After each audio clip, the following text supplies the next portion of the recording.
Preventing microbiological contamination.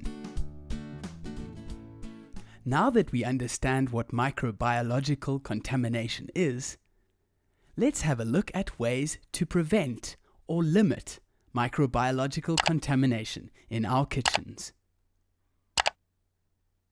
As you'll remember, the biggest cause of contamination is microbiological, and in particular, bacteria. So if we can deal with microbiological contamination well, we are a very long way into ensuring that our kitchens are safe and healthy. Let's start with the supplier. To ensure that food is completely safe, you need to start at the source of the food, which in many cases is the supplier.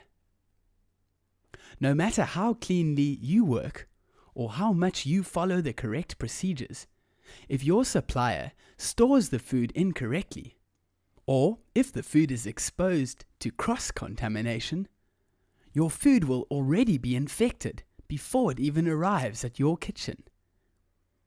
So, when choosing a supplier, it is advisable to find out where the products come from, how they are grown or prepared, and how they are transported. You need to ensure that your supplier follows the same hygienic principles as your establishment does, and you should not be willing to accept any food that you think has been compromised from your supplier. Now let's look at the transference of bacteria, or moving bacteria from one source to another. It is important to understand that bacteria cannot move on their own. They must be carried by something that will transfer them from one item to another. These can include hands, cuts, burns, the food itself, the equipment and utensils that we use, the air, water, birds and animals, and also waste and soil. All of these items can transfer bacteria from one item to the other. Some foods are more likely to transfer bacteria, such as poultry, meat, eggs, fish, and vegetables, so we need to be extra careful with these items. Now let's look at your hygiene. Any surface or area with which food comes into contact needs to be clean and hygienic. This starts with you. You need to ensure that your person and your uniform are clean and hygienic at all times. When working with or around food, you need to wash your hands regularly, particularly after every task that you complete, and especially after coughing or sneezing. Keep yourself healthy. This is a very important part of keeping the food you prepare healthy. If you are feeling sick or ill, it is your responsibility to let your managers know, since your illness may be contagious. In other words, you could also make your guests and colleagues sick by handling their food and spreading germs to the food that they are about to eat.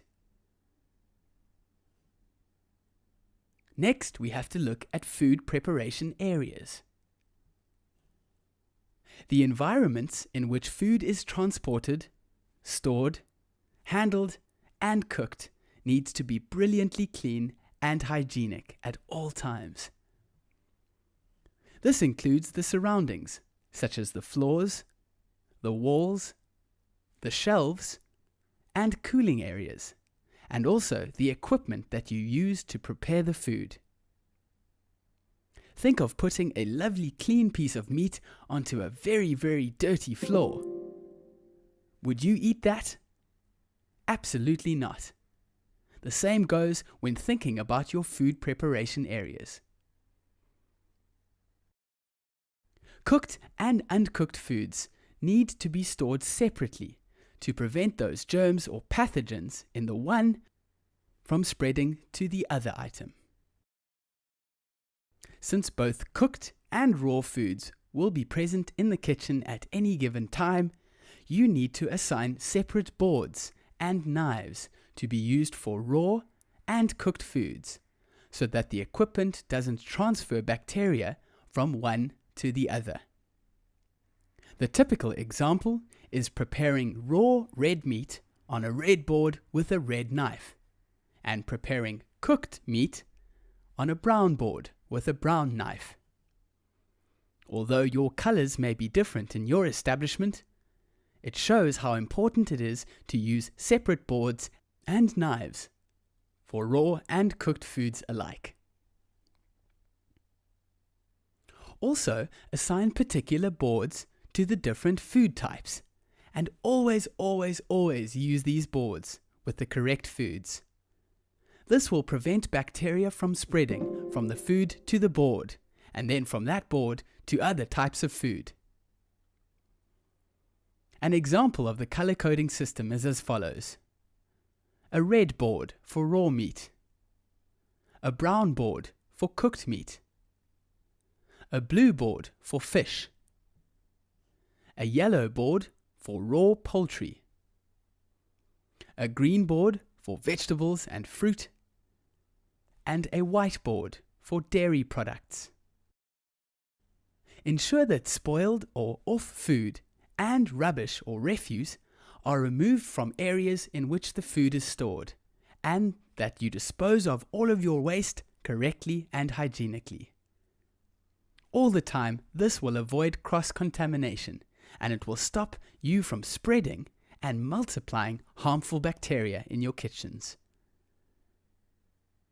Refuse and waste in the cooking environment can also attract pests such as rats, mice, and cockroaches that can contaminate food. No smoking, eating, or drinking should ever take place in food preparation areas. This can cause bacteria to be transferred from your mouth and your fingers to the food you are preparing. Make sure that you clean as you go to ensure that all of your surfaces stay clean throughout the day. Let's have another look at preventing microbiological contamination. We saw that microbiological contamination can be prevented in 6 ways. Can you remember all 6? Grab your pen and paper and try to write them down on a piece of paper.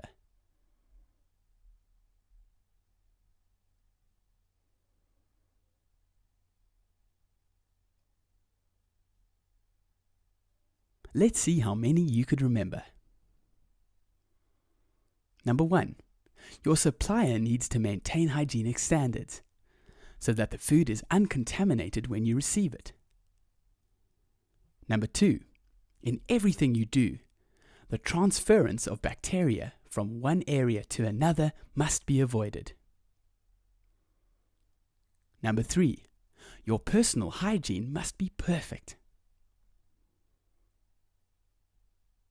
Number 4. Food preparation areas must be clean and hygienic. Number 5. Food types must be separated, and the correct equipment color should be coded. Number 6. Most importantly, clean as you go. Well done if you remembered all 6 of these points. If you missed 1 or 2, have another look at the lesson until you know all of the ways that microbiological contamination can be prevented. Good luck.